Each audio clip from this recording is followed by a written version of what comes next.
In 1677, a sketch of a large fossilized thigh bone was scientifically published and thought to belong to a Roman war elephant or giant humans from the Bible. It was after studying strange fossil discoveries in 1824 that William Buckland declared a new reptile-like species, which he named Megalosaurus, before the word dinosaur had even been coined.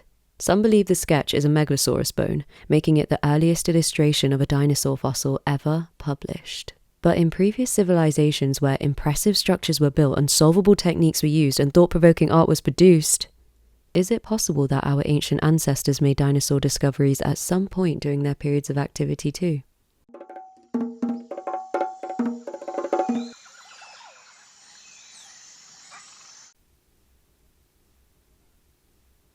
In ancient and historic China, dragon bones were prehistoric fossilized remains used in medicinal practices. It gave rise to a popular modern belief that they were the remains of dinosaurs. Longu and Longqi were prescribed in Chinese medicine between at least 206 BC and 220 AD, where they were first recorded in an ancient Chinese book on agriculture and medicinal plants. They believed these fossils, when cooked into a special elixir, had extraordinary healing powers. The book explains, dragon bone is sweet and balanced. It mainly treats heart and abdominal demonic influx, spiritual miasma, and old ghosts. Dragon teeth mainly treat epilepsy, madness, manic running about, inability to catch one's breath, and various kinds of spasms. It kills spiritual disruptors. The most popular way to take it is by grinding the bones into a powder and adding it to your tea. The faith held in this old wives' tale created big business for the Chinese pharmaceutical industry. The sheer value of dragon bone provided an incentive for drug dealers to excavate at multiple fossil sites to supply this demand on the drug market. Substantial amounts were sold in drugstores across the country and even exported to bordering regions. Villagers obsessed with the bone trade would engage in fights and lawsuits, and forgeries flooded the antiquities markets in Beijing and Shanghai. An 1885 transportation document mentioned by Eric Buffeteau recorded some 20 tons of dragon bones transiting through Chinese ports in a single year. These fossils must have been abundant to fulfill consumer demand for a profitable industry. The process of locating, extracting, and exporting them equally had to be quick and efficient using the technology of historic rural China. There's debate over ancient technologies, but that's still weird. Dinosaur discoveries are long, requiring meticulous care since even the largest fossils can be fragile and fracture. Where did they even come into this? What tied dinosaurs to dragon bones? Ancient texts indicate that Chinese scholars recognize fossils, with these literary records laying the groundwork for the dinosaur dragon bone hypothesis. An early description of dragon bones can be found in a book written around 300 AD by the Chinese scholar Cheng Qu. In a direct translation by Lucas Rappel, he described the Sichuan province of southwest China as three-corner mountain that has 6 bends and 6 rises. Dragon bones are taken from it. It is said that dragons flew up from these mountains, but when they found heaven's gates closed, they could not enter, and thus fell dead in that place, and later sank into the earth. That is why one can dig out dragon bones. The rich dinosaur beds actually discovered in the Sichuan province make this theory so convincing. It's a dinosaur graveyard, and is most likely how the association with dinosaurs was born. China is among the few countries in the world recognized for its countless dinosaur discoveries. The Dashenpu Formation near a small town in Sichuan hosts a wealth of dinosaur fossils in layers of rock, dating back to the mid to late Jurassic. They found theropods, sauropods, stegosaurs, and ornithischians. A bit strange to have so many groups of specimens found, but paleontologists have a theory. From the remnants of fossilized wood and ancient soil, they speculate it was once a lush, thickly forested area with a large perennial lake fed by a river. The dinosaur remains would have been swept towards it over millions of years. That is so sick. But no specific location of the ancient fossil site in Cheng Qu's text is pointed out, and the suppliers of Chinese apothecaries would be careful to hide their sources to protect their commercial interests. As paleontological interest grew, so did the desire to transfer dragon bone mythology into scientific reality. Dragon bone specimens in the thousands from across China were sent to Western museums for examination. The results showed they included fossils of bears, giraffes, elephants, hyenas, deer antlers, and the best one, the Gigantopithecus, an extinct species of ape, our distant relative, and the largest known of its kind that was actually first identified in a Chinese drugstore from large teeth sold as medicinal dragon bone. A 1505 documentation of dragon bone illustrates mammal teeth and deer antlers, proving that this ancient loose term includes a range of fossilized animals and types. But still no dinosaurs confirmed. And they're not the only large extinct species to be uncovered in Sichuan. In the several instances dragon bones are touched on in ancient Chinese culture, all share a common issue. They lack enough detail to establish a direct connection to dinosaur fossils. However, it still doesn't rule out the possibility of them being discovered by ancient humans. Dragon bone is still popular today, remaining an important economic resource in some parts of China. You can literally walk into some pharmacies and buy them. If you do, you might be ingesting the bones of a species we've not yet discovered. For extra reading on this piece, check out this blog by paleoartist and paleontologist Mark Whitten. Like dragon bones, many mythological creatures have been considered as ancient interpretations of real animal species, alive or extinct, sometimes based on geological findings. This ties into the study of geomythology, the connection between mythology and geological events and phenomena like fossils, earthquakes, or floods. With mythological creatures, there's one that always takes the lead: the legend of the griffin. Mythic stories passed down through oral tradition and retold in ancient Greek texts describe predators with a lion's body and the wings, head, and wickedly curved beak of an eagle. Protoceratops fossils discovered in recent years in Mongolia and China are theorized to have been the direct inspiration for the origin of griffin lore in Greek mythology. Histories by Greek historian Herodotus, kind of known as the father of Western history, refers to a text by the epic Greek poet Aristeas about his travels across Asia in 675 BC. He recounts visiting the easternmost tribe of Scythia, the Icedonians, at the base of the Altai Mountains. The Icedonians would speak of the Arimaspian tribe, courageous and one-eyed, like the Greek Cyclops, or is the Cyclops. They would battle to steal gold guarded by the desert-living griffins. It's worth mentioning that Aristeas was a real person but described rather magically as someone whose soul could leave his body and return whenever he wished. For many ancient scholars, including Herodotus, there was suspicion about whether his adventurous descriptions were imaginative. But they were so influential in Greek literature that ancient writers would reference his poetically engrossing tales and add new information to the griffin stories like it was irresistible. Later, in the tragedy Prometheus Bound involving gods and monsters, as a penalty for stealing fire and delivering it to help mankind after Zeus withheld it from them, Prometheus is punished and chained to a cliff in the mountains of Scythia, where eagles would peck through his skin eating his liver, which he'd then regenerate in a cyclical kind of torture. But he's approached by Oceanus, an older god offering his sympathy and advice, who arrives in a carriage drawn by a winged griffin. They also appear in the tragedy as the sharp-beaked hounds of Zeus, without a bark, guarding a stream that flows with gold. Now the Protoceratops hypothesis comes in.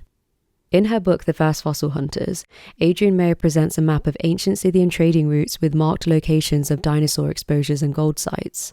She proposes that weathering Protoceratops bones must have been found by Scythian miners in their quest for gold, and that's how griffin mythology originated. The griffin's wings are argued to be Protoceratops' neck frills or shoulder blades, and its taloned hands the Protoceratops' claws. It aligns with tales the Greeks heard from the Scythians about the griffin's gold-guarding, desert-living profile in the Altai Mountains. At first glance, though, the symbols on the map are large and misleading about the distance and how much territory they cover since there's no scale bar. It gives the impression that the miners were finding these fossils wherever they went. A more accurate map posted by paleontologist Mark Whitten shows that the Protoceratops bone beds specifically are found only in the red-marked areas of the Gobi Desert, hundreds of miles from any gold deposits and even further from the core mining sites. As for their gold-guarding reputation, no gold has been reported at these fossil sites, either as surface debris or as buried elements. What Mayer crucially fails to take into account is the cultural movement that was happening in 7th century BC Greece, when griffins began to spread into Greek symbolism. Greece felt the influence of Mediterranean and Near Eastern civilizations during the Orientalizing period, a time of great cultural exchange through trade and colonization. Borrowed artistic designs, motifs, techniques, and architecture were transformed into a unique Greek-Eastern mix of style. Griffin impressions were appearing everywhere, and not randomly. The Griffin Protoceratops hypothesis leaps to find the origin of the griffin through geomythology, but dismisses the roots of this iconic symbol that, as far as we know, go way back in human history. to the Near East. Susa, now part of modern-day Iran, is the best earliest appearance of griffin iconography, dating back to the 4th millennium BC. That's 6,000 years ago. And it continued developing in civilizations succeeding Susa, but some with morphological changes like a lion's head instead of a bird, or a human head. You could argue that it's existed as early as the cradle of human civilization.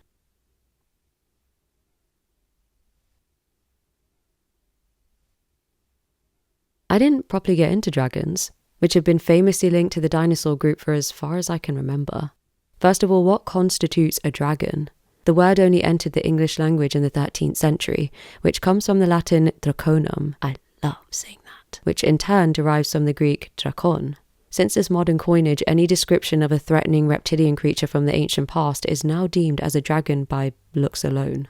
And if we're going off that formula to draw conclusions, orcas are actually more closely related to us than sharks, since we're both mammals and sharks are fish.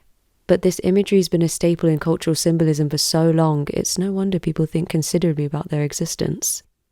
Finished. That's really it. There's not much more I can say about this. No evidence outside of visual comparison driven by our own eager biases to identify them as dinosaurs specifically. It's not that the idea of dragons as ancient dinosaur interpretations can't in any way be true. It's just that there isn't enough evidence to confirm it.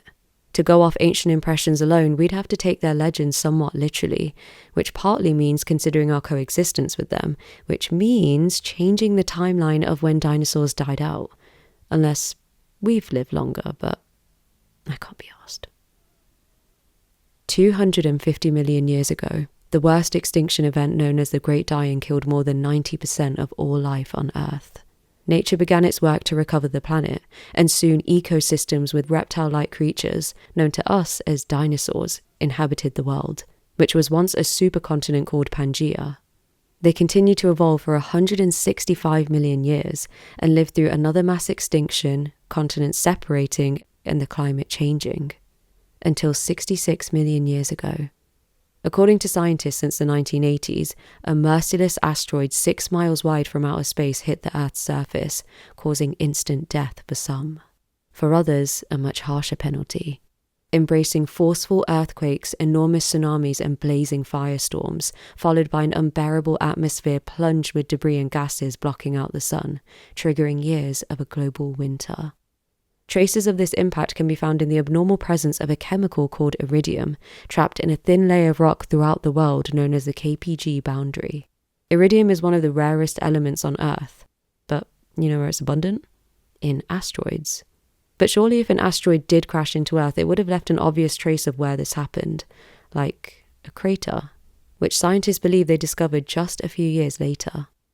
Off the coast of the Yucatan Peninsula, it spans almost 12 miles. A ring of sinkholes, known locally as cenotes, cluster together to form an arc aligned along the edge of the crater basin. Scientists have concluded from radiometric dating using argon that the timing of this impact was 66 million years ago, which aligns very perfectly with when dinosaurs began to disappear from the fossil record. Dragons and dinosaurs are at two opposite ends of a paradigm. One has physical and scientific evidence of its existence. The other has survived through a symbolic construct far from the tangible reality our minds can perceive.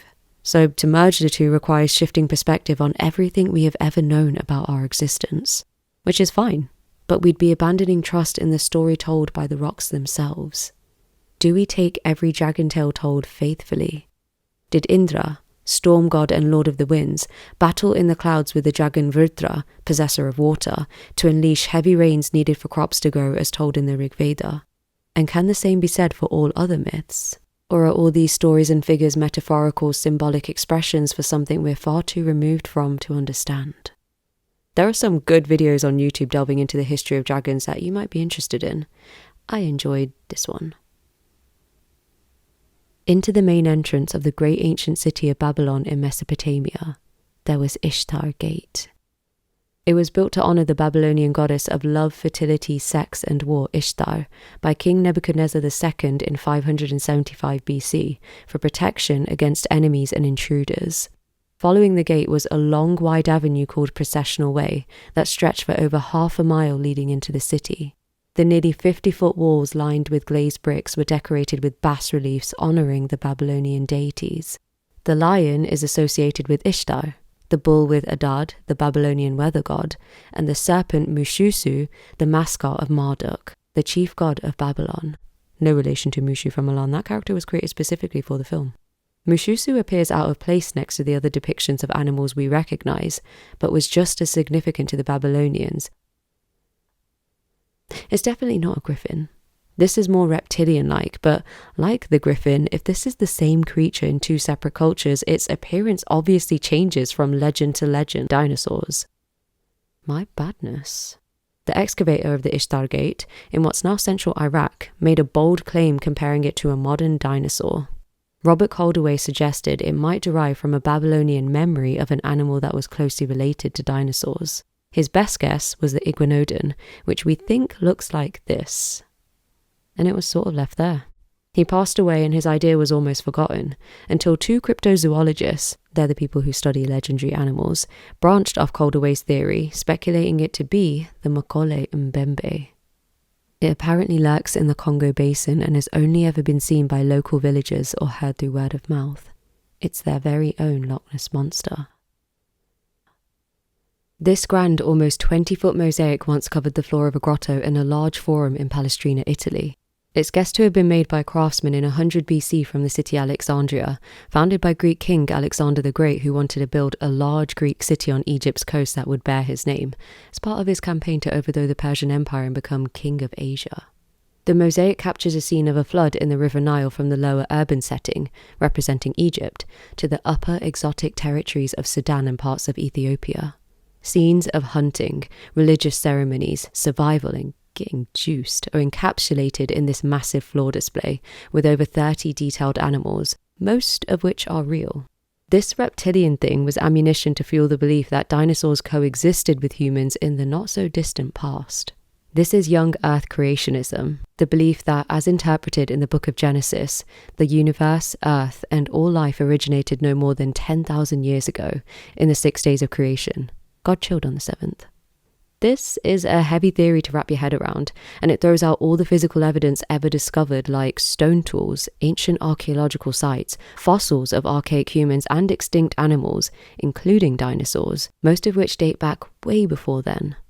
Tagged next to every animal in the upper half of the mosaic is an ancient Greek word. The one for our reptilian suspect, I think, is a compound word which translates to crocodile leopard. A 1994 dissertation by Paul Mayboom suggests it's apparently a Nile monitor. They can grow up to 6.5 feet and are found throughout most of sub-Saharan Africa and along the Nile. However, if you still have a big butt, there are other fantastical or unidentifiable animals being depicted too, so could also just be that. Human head on an animal's body here. Now this bit is annoying. Between 1624 and 1626, most of the mosaic was cut into sections and removed without a plan of the original being made, and was transported to Rome. Yeah.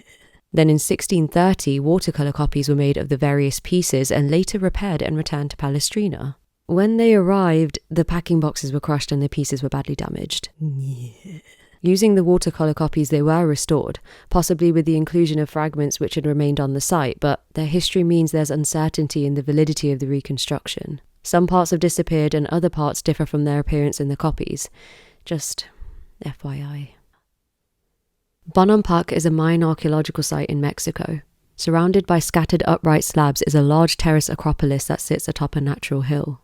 A Maya acropolis is typically built on a raised platform or hill and was used for places of worship, ceremonial activity, and as the residence of rulers and elites. On it is a small temple with 3 rooms, each covered with elaborately painted murals that tell a different story.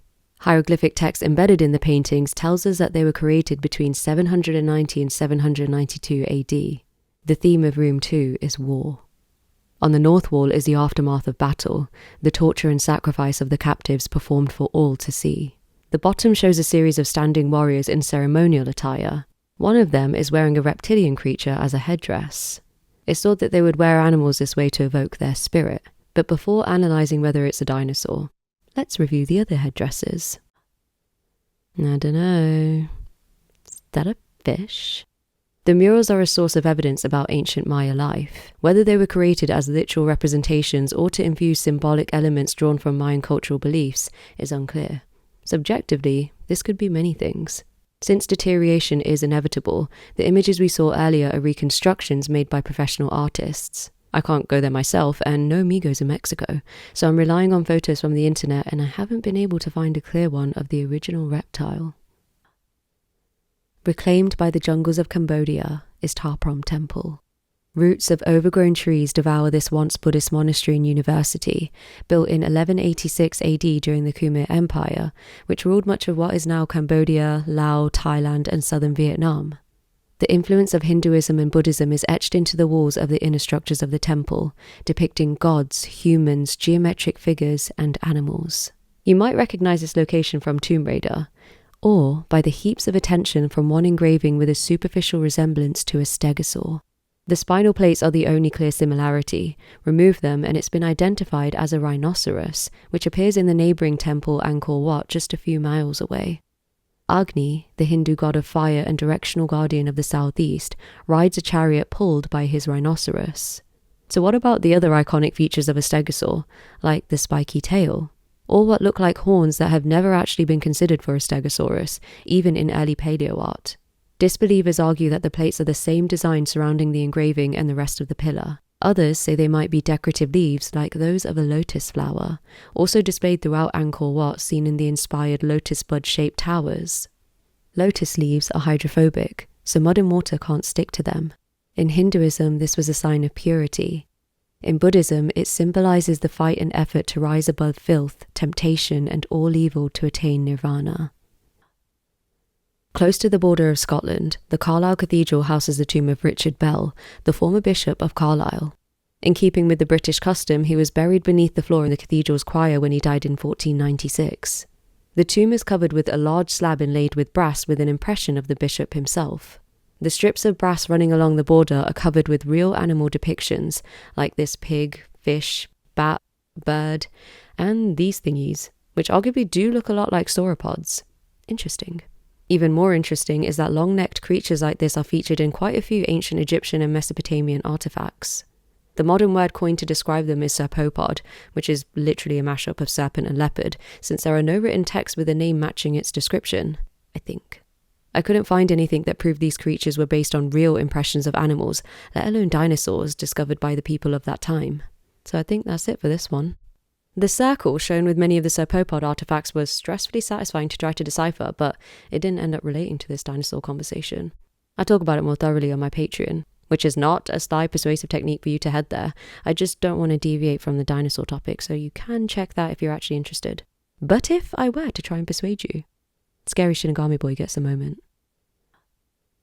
A petroglyph discovered at a site called Katrina Bridge in Natural Bridges National Monument in southeastern Utah has been likened to a sauropod. Here's an enhanced version of it. It's located about 3 meters up a vertical cliff wall in a relatively inaccessible area. Phil Center and Sally J. Cole, a paleontologist and consulting archaeologist, set out to challenge the claim in an examination using their naked eye, aided by binoculars and telephoto lenses under varying light conditions.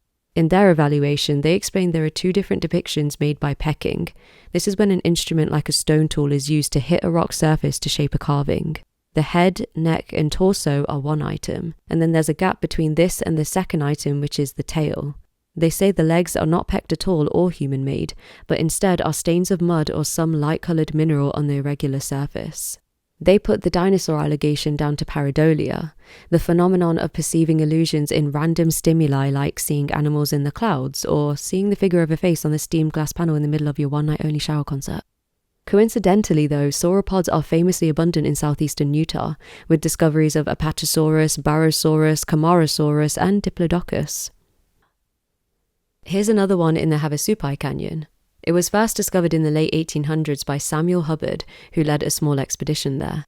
He believed this could be an example of a hadrosaur carved by a prehistoric artist who saw it alive. There is a likeness to the traditional 2-legged dinosaurs that were illustrated in the late 19th to early 20th century. But since then, paleontological understanding has changed, and now paleontologists believe that their tails were lifted. Just as we would swing our arms while walking, most dinosaurs would swishy their tails side to side for balance while walking or running.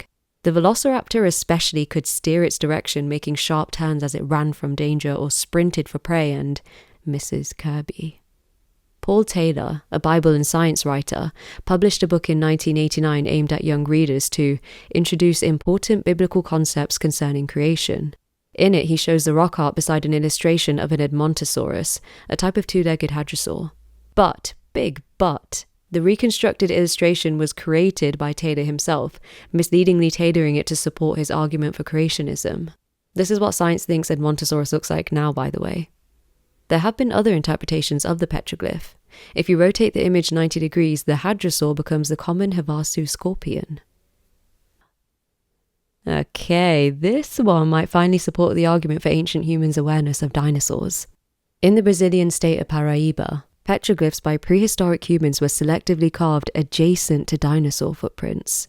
Highlighted are the footprints, and circled by dashed lines are the petroglyphs. Some of them are very close together. Circular geometric designs like this were most common among the depictions, but they varied in style, suggesting that multiple artists could have had a hand in making them. They're also strikingly similar to other petroglyphs found in the states of Paraíba and Rio Grande do Norte. Don't be misled by their simplicity though. Creating these probably wasn't easy in the extreme warmth with no shade in this region of Brazil. Standing there carving the rock had to be challenging. When they picked this location near the footprints, they were being intentional. Maybe this one was a bit clickbaity of me. But there's no telling what they thought these footprints belonged to. The co-author of the study says, "We'll never know what they knew about dinosaurs, but it is clear that they were curious about the prints and thought that they were meaningful in some way." Last but not least, the Ica Stones. The story begins in 1966. Javier Cabrera was gifted a small stone with a fish carved into it by his friend, who thought it would make for a pretty paperweight. In a synchronic moment, Cabrera remembered a similar stone his father had discovered 30 years earlier, which he believed to be an ancient artifact. His curiosity piqued.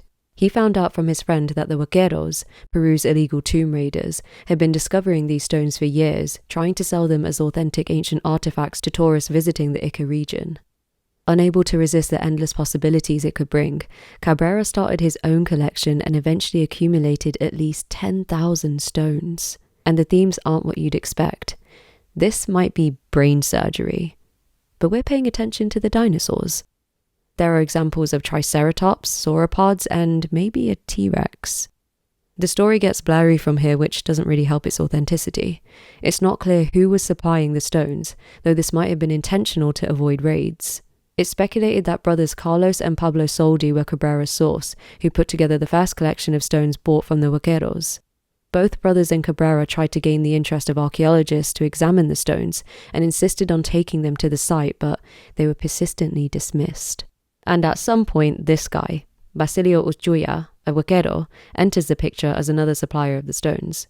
Supposedly, the authorities found and questioned Basilio on their authenticity. After being arrested and interrogated, he admitted that he had sold the stones to Dr. Cabrera and carved them himself, and that he hadn't dug them up.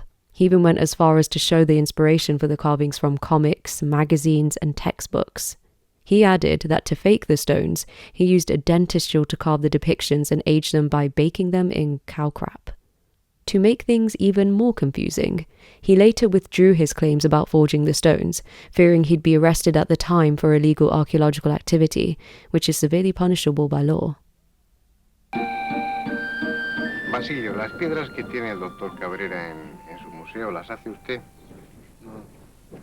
Entonces, ¿por qué en el año 74 dijo en diferentes medios de comunicación que era usted el que grababa las piedras? Eso lo dije por el motivo de la policía que me entrevistó acá y tuve que declarar para que las piedras fueran. Yo le dije que las piedras eran falsas, que yo las hacía. Porque si declaraba la verdad, automáticamente a mí me llevaban preso, me metían a la cárcel. Ese fue el problema que tuve que hacer. Ya. Bueno, eso aclara la cuestión. Entonces, usted sabe dónde está el yacimiento de las piedras. Supongo que no me lo va a decir. Pero en ese yacimiento quedan muchas más piedras. Sí, muchas. Muchas piedras todavía quedan. ¿Cuántas puede usted calcular? Bueno, no le puedo calcular porque puede haber más y como también puede haber menos también. Pero muchas piedras todavía hay para sacar. So the stones themselves. The biggest argument against their antiquity is that they quite obviously resemble early paleo art, mimicking the only knowledge that we had about very few dinosaurs in the mid-20th century. Take, for example, the Stegosaurus. We can see its tail dragging along the ground, which was a common ideology around the 60s, but more recent reconstructions tell us that their tails were lifted and postured more horizontally. It's the same for the Tyrannosaurus rex. Here it's standing straight up, bearing its iconic teeth, also dragging its tail, resembling typical 60s paleo art. Very different from the T-Rex we know, which almost ate the annoying kids who couldn't turn the flashlight off. But these are just our best guesses, and that might continue to change. Also, pterosaurs, which include pterodactyls like this stone, aren't dinosaurs. They are flying reptilian cousins of dinosaurs and are often featured alongside them, which commonly gives the impression that they're part of the Dinosauria group. So it's pretty suspicious that the supposed ancient people who crafted these shared the same associations of pterodactyls with dinosaurs as we do, a connection that comes from pop culture more than science. Arguably, the orchestrators of the Ica Stones chose to depict an extinct animal group that would grab the most attention. But how could they have known that dinosaurs would become such an enigma in our lifetime, choosing to recreate them over lesser-known prehistoric animals native to South America? Why not the giant ground sloth? For those wondering, you can still see the Ica Stones by appointment in the museum Cabrera opened, in the city of Ica. It's hard to predict what people's activities were thousands of years ago, and we can't rule out our suspicions either. So if you made it this far, first of all, I'm very tuccied, Guardianz, that you stayed until the end of the first video. I can't believe we made it to the other side of the screen. The first stage of our roadmap. But we still have no idea whether ancient humans were aware of the existence of dinosaurs or if they found their fossils. Judging by what we know about them so far, though, it's so possible.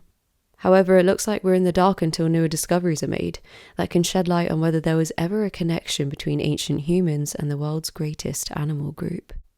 Bye.